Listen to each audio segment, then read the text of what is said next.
지난 금요일과 이번 주 화요일 축구 대표팀이 우즈벡과 뉴질랜드와 잇따른 평가전을 치렀는데요.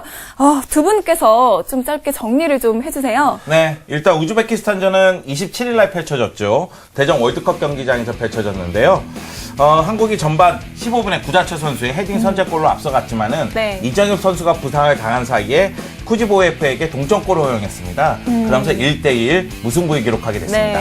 네, 뭐 기존에 있던 선수들의 활약은 좀 부족했습니다. 좀 아쉬웠었는데 그래도 이 두 번의 평가전에서 확실하게 건질 것은 있었던 그런 내용들을 확인할 수가 있었습니다. 그러니까 대본을 숙지하세요. 뉴질랜드전 얘기를 해야죠. 뉴질랜드전에서 이재성의 결승골로 1대0으로 이겼다는 얘기를 해야죠. 왜냐하면 뒤쪽에 다 이재성, 김보경 얘기가 있기 때문에 네. 앞에서 너무 많은 얘기를 하는 것보다 뒤쪽에서 천천히 한번 풀어볼까요? 이게 다 미남 멘트 여파예요. 죄송합니다. 네. 다음부터는 하지 않은 걸로 네. 하겠습니다. 네, 어쨌든 사실 아시안컵 준우승으로 인해서 사실 많이 기대를 했었는데 조금 아쉬운 부분도 있어요. 두 분께서 냉정하게 좀 평가를 해주세요. 우즈베키스탄전 같은 경우에는 전반 15분까지는 굉장히 잘 풀렸죠. 말 그대로 아기자기한 패스도 나왔고 네. 측면 쪽에서 문전으로 크로스 자체도 날카로웠고 그런 상태에서 구자철 선수가 골도 넣었으니까요. 하지만 이정엽 선수가 부상을 당한 다음부터는 공격 자체가 원활하게 풀리지 않았습니다. 네. 그러면서 우즈베키스탄 공격에 수비마저 흔들리는 모습이 있었거든요. 다만 이 경기는 1대1로 맞췄을 때에도 역시 전방 쪽에서 워낙에 초반에 보여준 강력한 인상이 있기 때문에 나름대로 더 좋아지겠지 이런 얘기가 있었습니다. 근데 뉴질랜드전에서는 더욱더 좀 좋지 못했어요. 네. 기존에 우리가 기대를 갖고 있었던 기성용, 손흥민 이런 선수들이 조금 지친 것 같습니다. 네.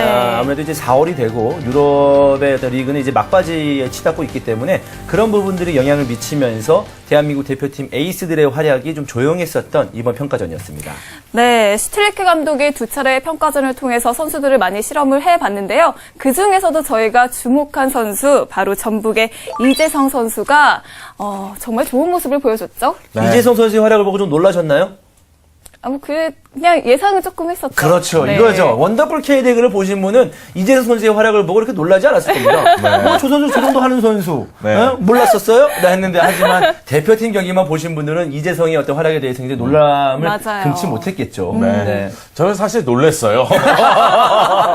그러니까 우즈베키스탄전에서 활동량은 박지성의 모습, 드리블 돌파는 이청용의 모습이 있어서 언론 쪽에서 이제 박지성과 이청용을 합한 선수가 아니냐 이런 얘기가 나왔고 사실 이재성 선수가 종적인 움직임, 즉 뒷공간을 파고들면서 득점에도 능하다는 사실을 우리가 알고 있었지만 네. 그것이 A매치에서도 통할까?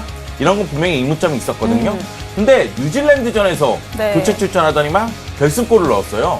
그러니까 어떻게 본다면 이번 평가전 두 경기는 다 이재성을 위한 경기 같은 느낌이 들 정도였습니다. 네. 중요한 건 그거죠. 이 선수가 실력은 있습니다만은 큰 무대, A매치에 가서 전북에서 보여줬던 활약을 이어갈 수 있느냐가 네. 관건이었었는데 이 우즈베키스탄전이 A매치 데뷔전이었단 말이에요. 네. 근데 모르는 분들은 한 A매치 한 50경기 뛴 줄 알만한 그렇게 좀 착각을 할 만한 플레이를 보여줬습니다. 네, 그럼 이번에는 정동호 선수 얘기로 조금 넘어가 볼게요. 저희가 지목했던 정동호 선수 조금 안타까운 상황이 연출되기도 했죠. 네, 감격적으로 대표팀에 승선을 해서 우즈베키스탄전 풀백으로 나섰는데요. 네. 오른쪽 고관절에 부상을 당했습니다. 네. 좀 작은 부상은 아닌데 좀 걱정이 되는 상황이고요. 그래도 그 전까지의 활약은 굉장히 준수한 활약을 보여줬기 때문에 부상에서 복귀해서 울산과 대표팀에서 또 좋은 모습을 보여줬으면 좋겠습니다. 네. 27일 우즈베키스탄전에 선발 출전해서 오른쪽 고관절 부상당하고 바로 28일날 울산으로 복귀했어요. 그래서 이제 정밀 검사를 받았는데 네. 약간 기간은 필요한 것 같아요. 재활하는데. 하지만 이제 워낙에 정동호 선수가 지금 탄력을 받은 상태니까 부상에서 돌아온다면 더욱더 성숙한 모습을 보여줄 거라고 믿습니다. 네, 정동호 선수 좀 개인적으로 많이 아쉬울 것 같은데 어쨌든 아직 시간이 많이 남았으니까 빠른 쾌유를 해서 좋은 경기 모습 보여줬으면 하는 바람입니다.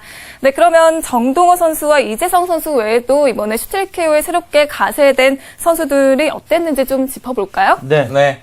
일단 뉴질랜드전에서 원톱으로 기용된 지동원 선수. 지동원 선수가 약간의 부상이 있었거든요. 네. 그러니까 우즈베키스탄전에서는 선발 출전 못했었는데 뉴질랜드전에서 선발 출전하면서 어느 정도 기대감을 높였습니다만 이타적인 플레이, 연계 플레이에 집중하는 모습은 상당히 좋았고 활동량도 매우 높았어요. 하지만 결정적인 찬스를 만드는 힘이 부족했고 또 결정적인 순간에 문전에서 지동원 선수를 볼 수가 없거든요. 네. 그러니까 이타적인 플레이를 하려고 박스 바깥쪽으로 나와서 패스를 주고받는 건 좋습니다만 크로스가 올라오는 그 타이밍에는 최전방 스트라이커라면 운전에서 위치를 선점하고 있어야 돼요. 근데 그런 모습이 부족하다 보니까 네. 인상적인 활약을 펼치지 못했죠. 네. 지동원 선수가 다음 대표팀 선발 명단에 이름을 올릴 거라고 보십니까? 저는 올리지 못할 거라고 봅니다. 그러니까, 왜요? 그러니까 지동훈 선수가 사실은 그 소속팀 아우크스부르크에서도 유사한 모습을 많이 보여줘요. 네. 최근 선발 출전을 계속하고 있지만은 확실하게 득점하지 못하고 득점이 필요한 위치에 순간에 지동훈 선수가 없다는 느낌이 들거든요. 그리고 네. 뉴질랜드전에서 네. 지동훈 선수가 교체 아웃되고 이정엽이 투입됐는데 이정엽의 움직임이 훨씬 더 위력적이었어요.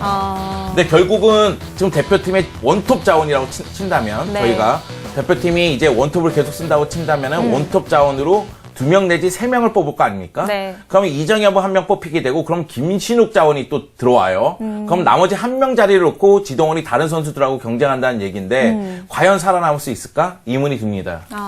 네, 알겠습니다. 저는 왜 저를 얘기하려고 그랬는데 왜 넘어가시려고 하나요? 아니에요. 네. 아니에요. 알겠습니다. 저는 이제 김보경 선수를 좀 얘기해 보려고 해요. 김보경 선수가 그동안 대표팀 유니폼을 입을 때마다 이제 좋지 않은 활약을 해줬기 때문에 좀 많은 팬들에게 좀 지지를 얻지 못했었는데 이번에는 좀 달랐습니다. 특히나 이번에는 우즈베키스탄전에서 본인이 자주 섰던 좀 공격형 미드필더의 자리가 아닌 수비형 미드라고 볼 수 있는 자리에 한 단계 좀 내려앉았거든요.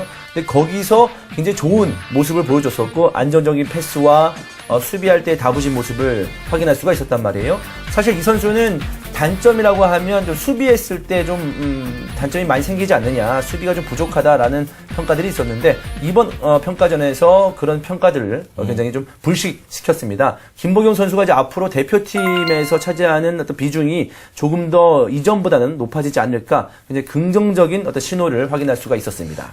네, 한편 뉴질랜드전에서는 로봇들의 차두리 선수가 이 14년간의 대표팀 선수 생활을 마감하는 은퇴식을 가졌는데요. 사실 그 장면을 보면서 저도 참 울컥했습니다. 네, 굉장히 감동적인 장면이었죠. 전반전 네. 끝나고 은퇴식을 거행했는데 차두리 선수가 이런 말을 남겼습니다. 뭐 잘하는 선수는 아니었습니다만은 최선을 다하는 선수로 좀 알아줬으면 좋겠다라고 얘기했는데 네. 그건 다 이제 차범근 전 감독의 후광이 좀 부담스러웠던 거죠. 네. 아버님을 좀 축구 선수로서는 이기지 못했었거든요. 근데 그런 부담감으로 외롭게 홀로 싸웠었던 그런 선수 생활을 했었는데 네. 그래도 충분히 박수를 받을 만했고 대표팀에 큰 도움이 되셨기 때문에 차두리 선수를 섭섭하지만 대표팀에서 아주 기분 좋게 떠나보낼 수 있었습니다. 네. 차두리 선수가 종종 그런 얘기 하잖아요.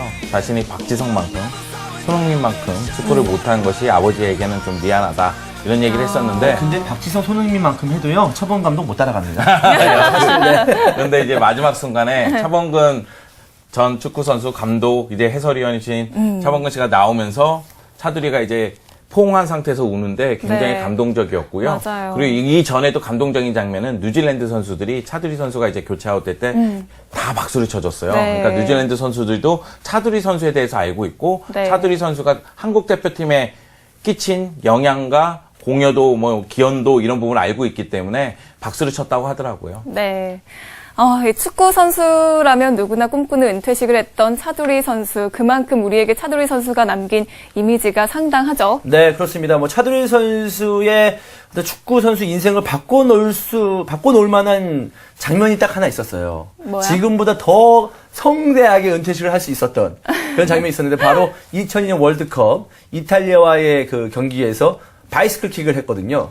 아주 멋있는 바이스클 킥인데 그게 너무 잘 맞아가지고 부폰 골키퍼 정면으로 갔어요. 근데 그거 들어갔으면요. 지금 아마 온 관주 광화문에서 은퇴식 했을 겁니다. 네, 저는 그렇게 생각이 듭니다. 네. 차두리 선수가 아직도 그 장면 기억나는데 이 바이시클킥 실패하면 보통 선수들이 그런 절호의 기회를 놓치게 되면 막 흔들리거든요. 근데 네. 아무렇지도 않게 자기 위치로 뛰어가는 모습이 있었거든요. 네. 근데 그때 참 크게 성장할 것 같다는 느낌이 들었는데 차두리 선수가 네. 사실 이제 공격수로 그리고 이제 수비수로 네. A매치를 굉장히 많이 뛰었고 소속팀도 여러 군데에서 뛰었고 그렇지만은 굉장히 어려움도 많이 겪었습니다. 많은 분들은 어린 나이에 대표팀 되고 나서 승승장구했다.